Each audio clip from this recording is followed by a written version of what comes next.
معاذ بن جبل کی خدمت میں پہنچی ہیں. بی بی نے عمومی ملاقاتیں کی ہیں لوگوں سے. معاذ بن جبل کی خدمت میں پہنچی بی بی, بولا کہ پھر تم بھول گئے غدیر کو, وہ ہمارا ساتھ تو. معاذ کہتا ہے کہ سیدہ اور کون ہے؟ کہا کوئی بھی نہیں ہے. میں سب کے پاس گئی, کہا میں اکیلا کیا کر سکتا ہوں,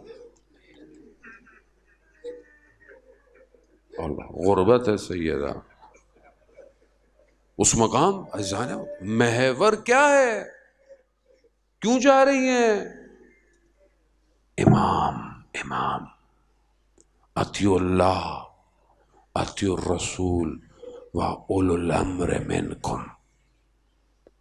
جب اللہ یہ کہہ رہا ہے کہ یہ جو ہے اس کی اطاعت کرنی ہے, جب اس کی اطاعت, ان کی اطاعت تو سب سے پہلے تو سیدہ کریں گی ظاہر ہے. وہ اگر ہم اسی کو دیکھیں تو عزیزان محترم, ہم اپنے وقت کے امام کو کتنا پکار رہے ہیں. ہم اپنے وقت کے امام کے لیے ہم نے کتنے دروازے کھٹکھٹائے ہیں, کتنے لوگوں کو تیار کیا ہے, کتنے لوگوں سے پوچھا ہے کہ تم امام کا انتظار کر رہے ہو, چلو مل کے کرتے ہیں. خوب یہ میسج ہے عزیزان محترم, یہ پیغام ہے. جب معاذ نے جب جواب دیا تو بی بی کہا کہ اب روز قیامت میں رسول تم سے بات کریں گے. بس یہ کہہ کر وہ اٹھ گئی.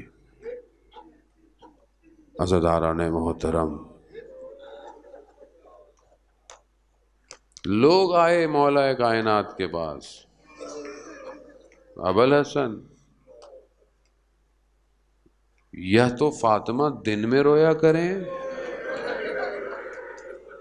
یا رات میں گریا کریں, یہ ہر وقت گریا کرتی رہتی ہے, ہم آرام نہیں کر پاتے. اور جانے محترم, یہ چند گریا انسانیت کی تاریخ میں بہت معروف ہے. وہ حضرت آدم کا گریا ہے. حضرت آدم نے کتنا گریا کیا زمین پر جب آئے, بہت گریا کرتے رہے ہیں. کئی عرصے گریا کرنے کے بعد جو ہے وہ خدا نے جو ہے وہ ان کو معاف کیا, جو توبہ بہرحال. اس کے بعد حضرت یعقوب کا گریا ہے, اتنا گریا کیا آنکھیں سفید ہو گئیں, جبکہ جانتے تھے بیٹا جو ہے وہ زندہ ہے. خود حضرت یوسف کا اپنا گریا, اور خود امام سجاد کا گریا. 34-35 سال میرا امام گریا کرتا رہا. لیکن سب سے سخت مصیبت جس کے لیے روایت یہ کہتی ہے کہ یہ مشکل اگر کہیں اور پڑتی تو وہ تاریکیوں میں بدل جاتے, یہ مشکل سیدہ کی ہے. ہم اس کو درک نہیں کر سکتے عزیزان محترم, ہمارے لیے وہ امکان نہیں ہے کہ اس کو درک کریں. اور وہ مظلومیت مولا کائنات کی, کہ اس سے بڑی کوئی مظلومیت ہو نہیں سکتی. جب یہ کہا, مولا گھر پر آئے, مولا نے کہا بی بی سے کہ ایسے ایسے لوگ مدینہ کے مجھے کہہ رہے ہیں. بی بی نے کہا کہ میں اپنے گریے کو نہیں ختم کر سکتی, اور بس میرے وقت کم ہے, میں جب تک اپنے بابا سے نہیں ملوں گی میرا گریہ ختم. امام نے مدینہ سے باہر کی طرف ایک بیت بنا کے دیا, ایک گھر, اسے بیت الحزن کہتے ہیں. بی بی روز اپنے بچوں کو لے جاتی, صبح قبرستان سے گزرتی, گریہ کرتی ہوئی جاتی تھی. گریا کرتی تھی، امام آتے تھے اور پھر ان کو واپس لے کر آتے تھے. عزاداران موت، مدینہ کی خواتین جب بھی آتی تھیں، بی بی نے کبھی اپنی تکلیفوں کا اظہار نہیں کیا. جب بھی پوچھا، کہا دو ہی غم ہیں، ایک بابا کے جانے کا، ایک علی کے حق کا غم ہے مجھے. اور بدن، الفاظ مقتل کے اندر ہیں، ذوب ہونے کے ہیں. یعنی ذوب ہونا کیا ہوتا ہے؟ خوب آپ جانتے ہیں، جب ایک لکوڈ ایک ایسڈ میں سونے کو ڈالا جائے وہ گھلنا شروع ہو جاتا ہے. جو بھی ہے، بی بی اس غم میں گھلتی جا رہی تھی. وہ آخر ایسا کیا ہوا؟ یہ کون سی تکلیف ہیں؟ بس عزاداران محترم، یہ چند جملے آپ سے التماس دعا. مولانا تشریف لانے والے ہیں. عزاداران محترم، مقاتل مختلف چیزوں کا ذکر کرتا ہے. میں مقتل پڑھ رہا تھا آج، میری ہمت نہیں ہوئی.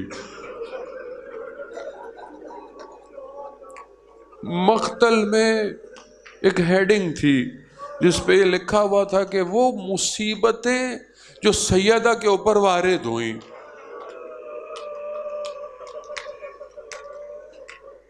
اس میں ایک ایک کر کے لکھا ہوا ہے، کس نے کہاں کہاں مارا.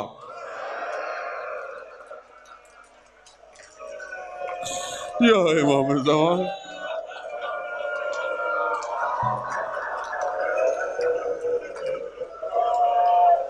اور یہ سب اجر خدا آپ کو اس کا اجر دے. سیدہ راضی ہوں آپ سے. اور یہ سب، اس سب میں دروازہ نہیں ہے، وہ الگ ہے. اس میں کیا کیا ہوا نہیں پتا. یہ سب مدینہ کی گلیوں میں جو جو ہوا. کس نے غلاف مارا شمشیر کا، اور کہاں کہاں مارا.